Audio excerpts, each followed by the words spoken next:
Good morning, Sir Ted, Mm. Ma'am Chacha at sa ating mga kababayan po. Good morning. Itong ating oil price increase, ito yung projection even before itong problema ngayon sa Iran eh. Tapos ngayon may mga balita na i-consider na itong oil price increase bukas nang dahil sa nangyari sa Iran. Ano ba talaga, Sir Rino? Well, Sir Ted, kasi di ba paulit-ulit yung sinasabi na may yung nangyayaring onset ng mga increases, though sustained siya, hindi sa big time, pero paunti-unti o may increase. Mula siguro nung January, nandyan na yung agam-agam, kasama na ho yan. Especially nangyari yung atake nung February 28. Nasa kalagitnaan ho yan nung adjustment period last week, which is the period from February 24 to March 2. Kasi ang incoming effectivity this week will be applicable from March 3 to March 9. So, surprisingly, nitong nakaraang week, hindi rin gaanong nag-big time eh. So, naging consistent lang siya for the previous weeks na unti-unti ang increase. So, aantabayanan ho talaga natin kasi ang test of effect nito would be yung next week at saka probably a week after. So yun ho talaga ang doon natin matitest kasi baka ito freak of nature lang itong nangyari ngayong week na hindi masyadong umalo, hindi tayo nakaranas ng talagang big time yung umaabot tayo ng 2 to 3 pesos per liter. So antabayanan ho natin, Sir Ted, yung papadating na week and for the next 1 week or 2 weeks. So yan ho ang magiging talagang agarang effect sana na nararamdaman natin usually pag may ganitong malakihang event doon sa oil supply. Okay, ito muna. Saan ba ang source ng oil ng Pilipinas? Well, ang Philippines ho ay kumukuha wala ho tayong kinukuha from Iran. So pero meron ho tayong kinukuha Iraq, Kuwait, Oman, Qatar, Saudi Arabia, United Arab Emirates. Lahat po na nakapaligid sa kanya, kumukuha tayo. May mga ASEAN countries, of course, yung Brunei at Malaysia.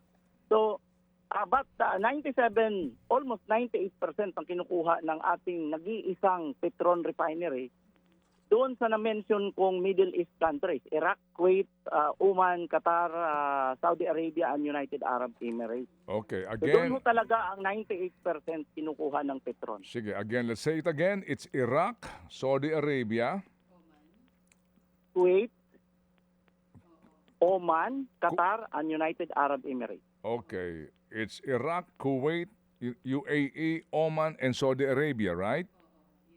Okay. Yes po. Yan ay crude oil o finished product? Crude oil ho ang kinukuha natin sa Middle East countries. Okay, At sige. ang gumagamit niyan ho ay yung Petron Bataan Refinery. But Petron Bataan Refinery is ilang percent lang sa total supply para sa finished product? Around 26, probably up to 28% yung tiningnan nating record last year. Okay, So so... most likely hindi malayo na ganun din ngayon. Kinukumpleto lang namin ang buong taon na assessment. Okay. So kung yung 30% nito, finished product ng inaangkat, saan ang source naman nun? Well, ito, kadamihan ho nasa Asia ho. China, South Korea, Singapore, Taiwan, Malaysia, Japan, Brunei, Hong Kong, Thailand, India, and Vietnam. Okay, sige. Yan ho ang ating pinagkukunan ng almost 97% ng finished product. Alright. Pero sige. meron tayong other sources. United States, Australia, at some few products, especially sa LPG, malakas ho talaga ang Kuwait at saka Qatar dyan. Kaya minsan, napupunta din ang ating mga oil company para kumuha doon. Sa LPG lang ho. Yan lang ho, yan Sige. sila malakas talaga. Okay. So, Sir Rino, sige, himayin natin ito. So, kung yung pong 70% halos ng ating pong finished product na po, meaning ito'y gasolina na, ito'y diesel na, ito ay gas na, ay kinukuha natin hindi sa gitnang silangan ano ang epekto sa presyuhan naman nun sa nangyayari ngayon kung hindi naman siya nanggagaling dito sa mga bansa ngayon na may trouble? Well, for one, Sir Ted, no, of course, yung benchmarking ng mga price, for example, ang Iran, alam natin na 1.71 million barrels per day lang ho yan. That's even 1.61% of the global supply. 2025 na record. Pero pag nag-speculate ho ang mga oil market player, hindi ho namimili yan. Yung Iran, ganito ang presyo. Ang Saudi Arabia, ganito ang presyo. Well, sa benchmarking, tatamaan ho, especially ngayon na ang Middle East, hindi lang naman isolated kay Iran ang problema. Ang problema ngayon, na threat ngayon, ay yung shipping, no? Walang policy ngayon, nor report. Policy na ayaw nila mag-export, even Iran. Wala siyang policy na hindi siya mag-export. Wala din naman na report na damage sa oil facilities, kahit maski doon sa mga minention nating Middle East countries dyan sa Gulf States. Kaya lang, the problem is, na nag-a-avoid ngayon, lumalabas ang report ngayon, nagsususpend ang mga shipping company or nagdi-delay ng transport for now. So yan ho ang threat. At mukhang dahil sa threat na yan, kung magkakaroon ng mga delay sa delivery, magkakaroon na naman ng speculation ng tightness ng supply, for fundamental reason, talaga namang makaka-apekto sa supply. Lahat ho yan tatamaan, hindi lang ho galing sa Iran na supply, kundi lahat na ho nang galing sa Middle East. So, ngayon ang tanong, saan ba napupunta ang Iran? For example, ang Iran ay 4 ho ang major consumers niyan. At unfortunately, 88% ho yan napupunta dito sa Asia. China, India, Japan, South Korea ho ang bumibili niyan. At unfortunately, kahit tayo, sa atin na lang, tingnan natin, doon din tayo kumukuha sa mga bansang yon. So, hindi isolated yung nangyayari kay Iran para i-isolate mo yung other Middle East countries na halos ang bagsak ng 88, almost 90% ng kanilang produkto papuntang Asia. So, tatamaan at tatamaan ho tayo kasi itong mga ibang bansa, for example, China, India, Japan, South Korea, ito din naman pala ang supplier natin ng finished product. Kaya wala konektado lahat ito, Sir Ted. Kaya tatamaan at tatamaan tayo. Are we ready? Sir Ted, for now, no, hindi ho ngayon on the onset, pag na-stabilize ho, around sa 16.81 million barrels ng Middle East na ini-export. Around 1.71 lang ang Iran. Kung si Iran man mahirapan mag-export kasi sanction na siya ngayon at mukhang na-highlight na ngayon yung sanction sa kanya. So 1.71 yan out of the 16.81. Pag makatuloy ho uli ang deliveries ng almost 15 to 16 million barrels per day from other Middle East, hindi ho tayo magkakaproblema sa supply. Yun nga lang, pag maprolong ho yan, mukhang tataas ang price, hindi lang ho sa Pilipinas, globally ho. So, medyo mabigat ho yan. It's around 16 to 17% of the global supply, ang buong Middle East na yan. Dumadaan sa Strait of Hormuz. Mabigat ho yan. Hindi na ho, yung mga analysis dyan na before pa na hindi nangyayari, baka mangyari. Pero sana hindi ho mangyari. Kasi aabuso talaga tayo more than 100. Yun ang mga palaging projection, more than $100 per barrel ang oil. Ngayon nasa 72 pa lang ho tayo. So, yan ho kalaki. At kung isipin natin, Sir Ted, ang estimate ko namin ng effect ng $1 increase sa pump price natin ay nasa 30 centavo. So, yun ho ang magiging parang conversion estimate natin para bawat increase ng $1. Okay, sige. So hiwalay natin yung dalawang issue ho, no? Okay, yung presyo ng crude oil, vis-a-vis sa presyo sa pump prices, no? Sa mismong gas station. Yep. And supply, meaning mataas nga ang presyo, may supply ka naman. Kasi iba ho naman din yung ang taas na ng presyo, wala ka pa mabili. Tama? Dalawang bagay na makahiwalay yun. Kasi nga nangyari yan dati, noong pong 70s, na talaga namang pila ka sa gas station kasi walang supply ng krudo. So ito ang tanong natin. Alright.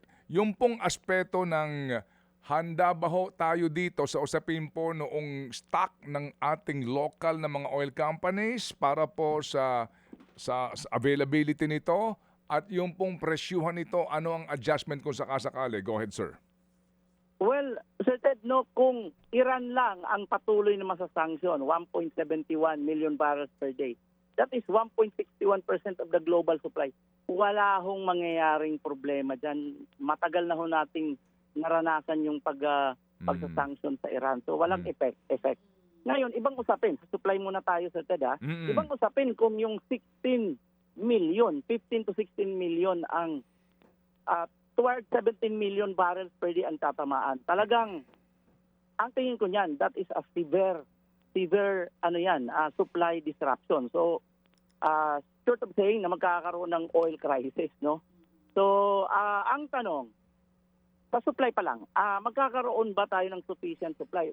Ang ating minimum inventory requirements started dito for refineries, nasa 30 days supply. Kasi private sector na ho ito nung diniregulate natin. Wala na hong, hindi na nakialam ang government. Wala naman ho tayong naipasang batas para ho sa oil stockpiling na gaya ng US at saka ng Japan, for example, at China. So, private sector, meron refineries, so si Bataan, Petron, meron siyang 30 days supply.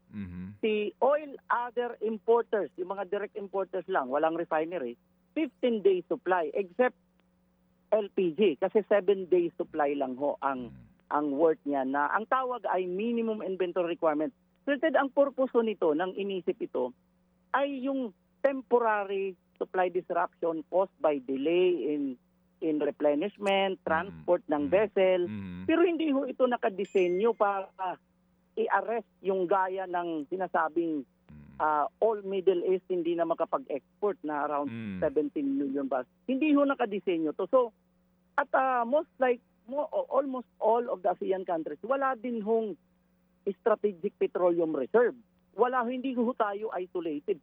Lahat ho, except lang kay Brunei, Indonesia, partly, and Malaysia, meron ho sila ngayong nasa ilalim pa ng lupa. So, they have reserve in a way. Pero yung stockpiling, wala ho. So, talagang malala ho.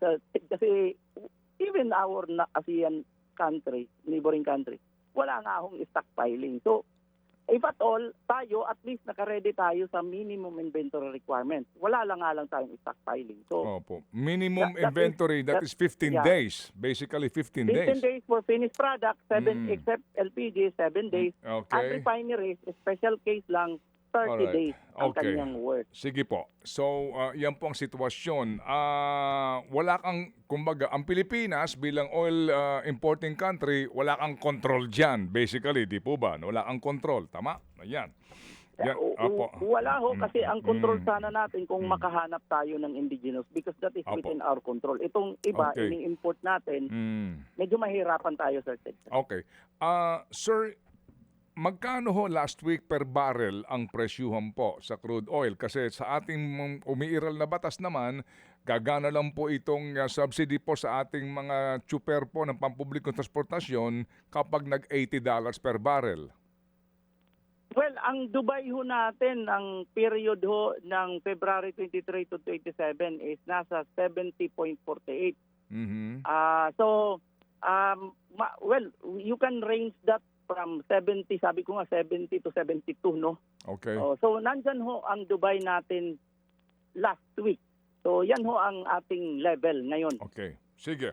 So, sir, again, dito po sa usapin po ng supply, kung sakasakali po naman, bagamat meron tayong minimum na 15 days inventory, in case po ba, sa usapin po ng pagkukunan natin sa finished products, hindi ho naman tayo meron tayong pagkukunan nun. Mahal nga lang ang presyo. Well, kung Iran lang ho ang magkakaproblema, wala hong problema yung mangyayari siguro sa China, South Korea, Singapore, Taiwan, Malaysia.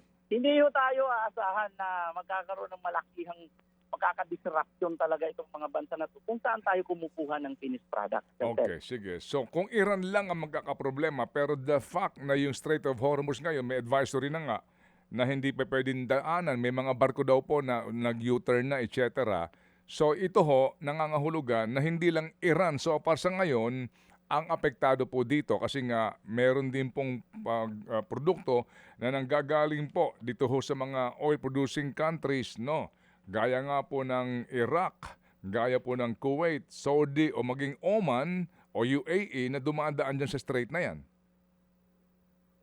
Sir Ted, tama ho kayo. So, initially, no, pag maprolong ho yan, Mhm. kaya nga ho, may meeting mamaya no ng 1:30 kay Secretary with all the importers and refiners Mhm. of all products. Pag-uusapan ho kasi usual naman ho sa atin na kumukuha tayo kay Brunei, Malaysia, Mhm. at of course itong ating United States, Australia, of course nandiyan pa rin ang Canada, hindi pa natin pinupuntahan yung South America, yung Brazil, for example, Venezuela, hindi pa natin ho pinupuntahan ang mga yan. So, yan ho ang magiging option natin to move away from Middle East. Pero Sir Ted, isa lang ho ang caution diyan. Pag ang pinag-usapan ho yung 16 to 17 million barrels per day. Ibang usapin ho talaga yan. Walang ibang bansa or group of countries na pwedeng pumuno diyan. So, lahat ho globally, magkakaroon ho ng pagkukulang. Wala hong ibang, US, nasa sagad na ho yan, 13 million barrels per day. And that is the top producer. Tumusunod ho dyan. Okay. Unfortunately, nakasunod dyan, Saudi Arabia, kasama na siya doon sa Middle East. Pangatlo, of course, yung Russia, no? Russia, of course, may potential yan mag-increase. Pero I don't think so. Kaya niyang mag-increase ng 16 to 17. Probably a few million, like probably 1 to 2 million. So, US could produce probably another 1 million to 2 million din. Pero hindi talaga kakayanin yung 16 to 17 million barrels.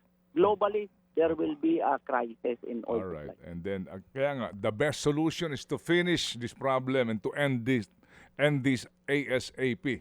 Yan po yun, kung sakasakali. Sige po, salamat na marami Sir Rino sa inyo pong paliwanag at tayo pong lahat ay aantabay sa magiging meeting niyo po this afternoon and we sincerely hope for the best para po sa mundo dito po sa epektong nililika nito pong pambobomba sa Iran. Salamat po Sir Rino. Magandang umaga ulit sa lahat, Sir Ted. Apo, thank you. Mga kapatid, brothers and sisters, saan ka pa? Dito na tayo sa totoo. Dito na tayo sa True FM. Mga kapatid, mag-subscribe and follow po kayo sa social media accounts ng True Network PH. Yan po kami, hanapin nyo lang True Network PH, Facebook, Instagram, YouTube, TikTok, and podcast. Mapa Apple or Spotify man yan, mahahanap nyo kami. Lahat ng mga napapanood at napapakinggan nyo po sa programa, nasa social media accounts namin yan. So paano mga kapatid? See you sa social media!